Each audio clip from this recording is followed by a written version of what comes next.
think this is a significant day because unfortunately what's happening in Gaza is going up a level. I don't know if anybody understands what that means. It's almost impossible to imagine how they can do more devastation in Gaza than has been done already. I suppose they can just kill more people. By definition, innocent people, I don't even like this way that we categorise people into innocent and not innocent. I don't like the way that we're told that women and children are innocent and men aren't mentioned in that. I think most men in Gaza are innocent in the sense that they are just trying to keep their families alive and trying to survive. But I guess Israel knows that even though the world is finally starting to wake up, even the world is actually realising that maybe they were wrong and maybe saying Israel can do whatever they want to defend themselves, maybe they've gone a bit too far, still nothing's changed. Where is the international pressure? So we're still giving them arms. Apparently we're selling them more arms than ever before. So we were under the illusion that maybe we were going to reduce arms sales. No, we've ramped them up. And we know they get arms from America, they get arms from Germany. So we're all still sending them arms. They're still using them to kill people. It doesn't matter whether they're innocent people, whether we're going to call them men, women or children. They're people. They're unable to defend themselves. And if they don't get bombed, they're going to starve. And again, the world says, oh, that's not very nice, is it? And then Israel says, oh, there's plenty of food in Gaza. It's just not being distributed enough. And it's like, seriously, where do you think food comes from? All right, it either grows in the ground or you import it. Nothing grows in the ground anymore because you've destroyed all the greenhouses and you've destroyed all the arable land. And you've kept all the gates shut so nothing can get in. So literally, what are people eating?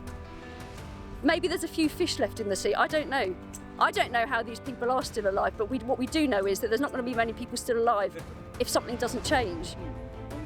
And the world is suddenly going, oh yeah, maybe we got it a bit wrong about Israel. Maybe they've gone a bit further than defending themselves, but oh well, I don't know what we can do.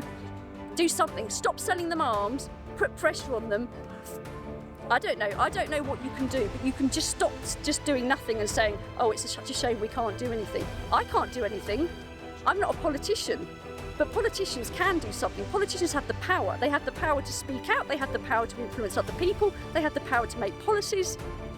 And yet, they don't want to rock the boat. They don't want to upset people. They're like, oh, if we say that, we might upset people. Do you know, I don't care who I upset. If it makes a difference. And they have that power and they're not doing anything with it. And I think that's shameful. I think every politician in this country, with a few exceptions, should be shamed.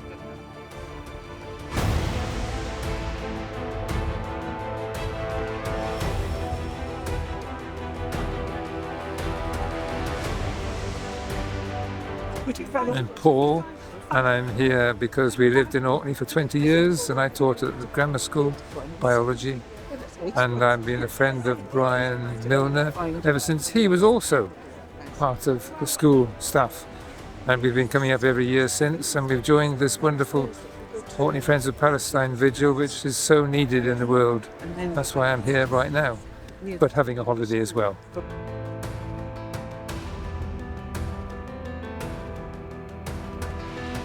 My great worry is that the Palestinians will get no say in their future.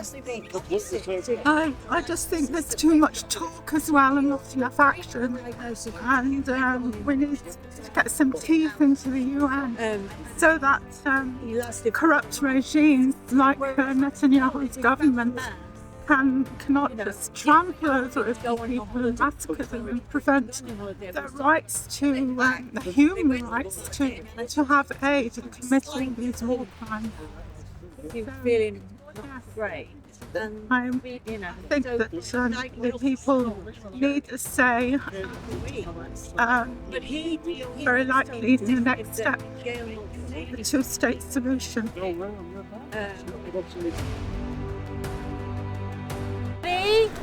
Thank you so much for coming out on this beautiful day today. The number 7 seems to have popped up a lot this week. This is the 77th commemoration of the Nakba, which is what Palestinians call the disaster that took place in 1948.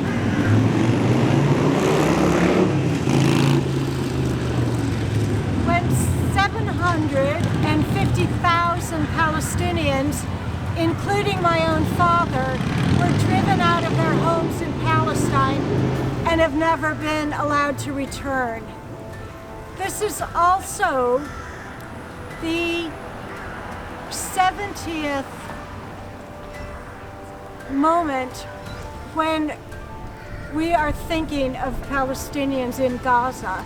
Now, I don't know why I said 70, but it seems to me that we've been coming out probably for 70 weeks altogether for our vigil.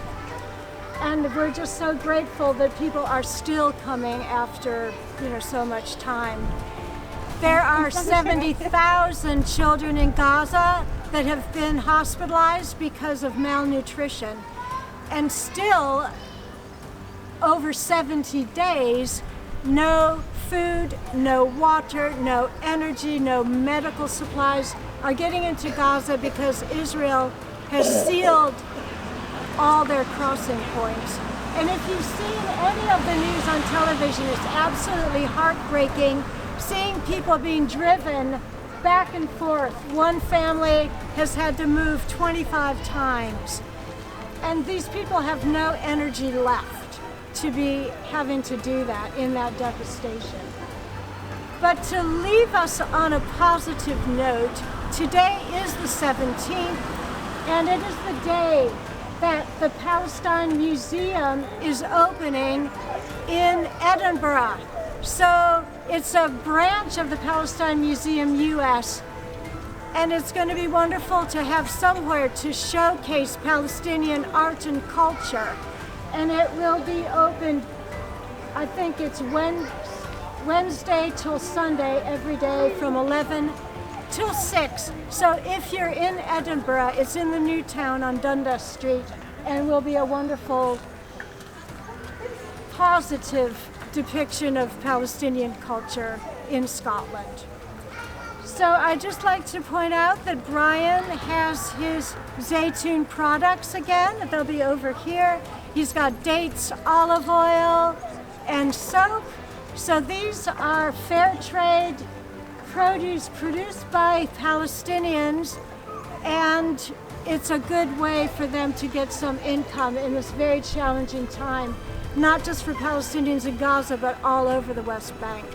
Our friends in the Shifat refugee camp we've been in touch with again this week. As I said last week, their schools have been forcibly closed. The children, 400 or to 600 of them in Jerusalem, now have no school to attend, just a month after their school year would have, or before their school year would have ended. So the devastation just continues. Anyway, I would like to say once again that it means so much to everyone that so many people are still coming out. As Fiona has written in the Orkney News today, the children in Palestine are suffering greatly. She's got a very well-researched article, as always. And she's also pointed out that it's unprecedented that a demonstration, a solidarity demonstration, has gone on for so long in Orkney as this one. So I will take up your cards and posters and say thank you again, and we will, well, most of us will be back next week. I won't be myself, but everyone is invited to come again next week unless there's a permanent ceasefire. And David will be in charge for the next couple of weeks. So thank you so much, everyone. Thank you.